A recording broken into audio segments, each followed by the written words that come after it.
But I think it's interesting that I've been given this opportunity because a year or so ago, I was working out of the gym 3 or 4 days a week, had been for months and months, and all of a sudden I started to get a little short of breath.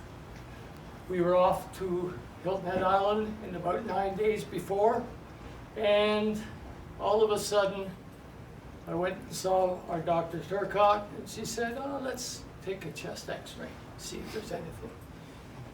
Well, that triggered a congestive heart failure diagnosis.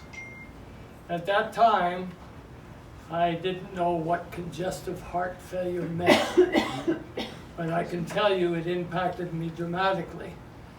I left Dr. Turcott's office, and before I went home, I decided I better go and see Reg Gamble at the funeral parlor. And I went and I saw him, and I said, Reg, I got congestive heart failure, and I don't want Bonnie or my boys to have to make sure that they get this as a shock.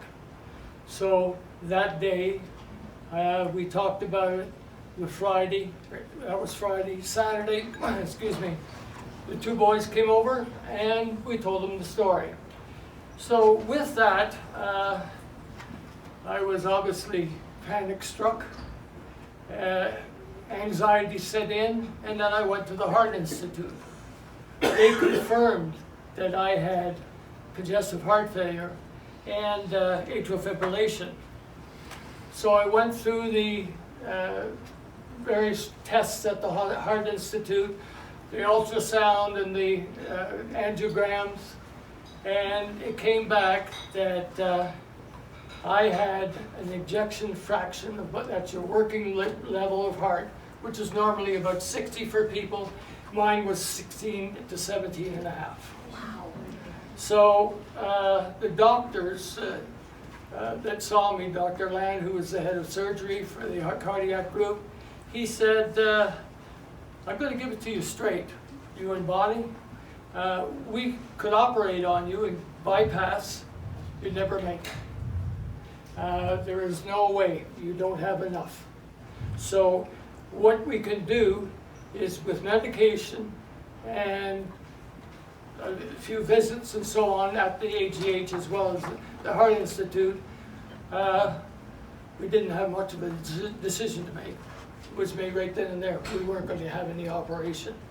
So home I went, and they advised me, Richard, if you'll be very lucky to be able to walk up a couple of stairs to your house, or you'll be very lucky to not walk with a walker. So this started with me thinking, well, what's going to happen here?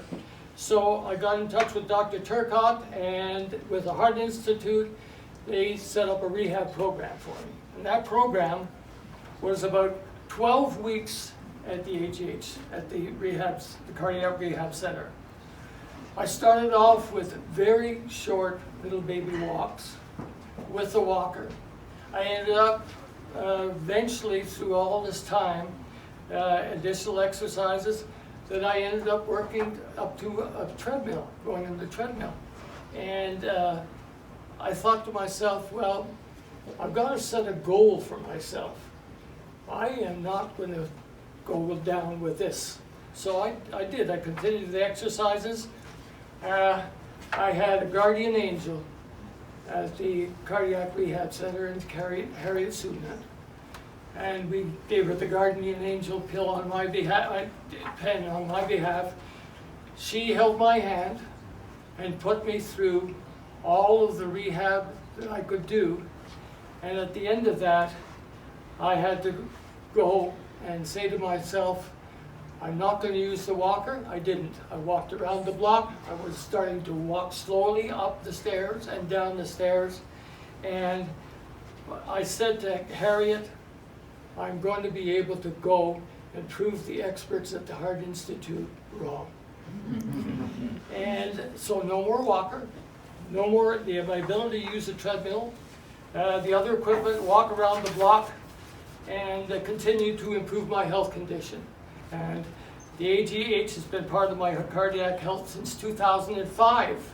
Dr. Abramenko was instrumental in diagnosing the problem I had with my heart at that time, and lobbied with the Heart Institute because there was something wrong that she couldn't quite handle. And she got me to the Heart Institute, and 2 stents were put in, and I ended up with her saving me. So in conclusion, since 2005, the AGH, in conjunction with the Heart Institute, have provided exceptional care throughout my implementation of stents, a stroke that occurred in 2012, and my congestive heart failure last year. I wouldn't be here without the support and the encouragement and TLC for so many remarkable people who are part of this team. I'm here with an optimistic view of the future.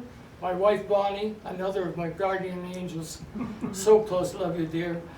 She, along with, will help me continue the journey, along with Harriet Sudna, Dr. Karen Turcott, and the entire health team.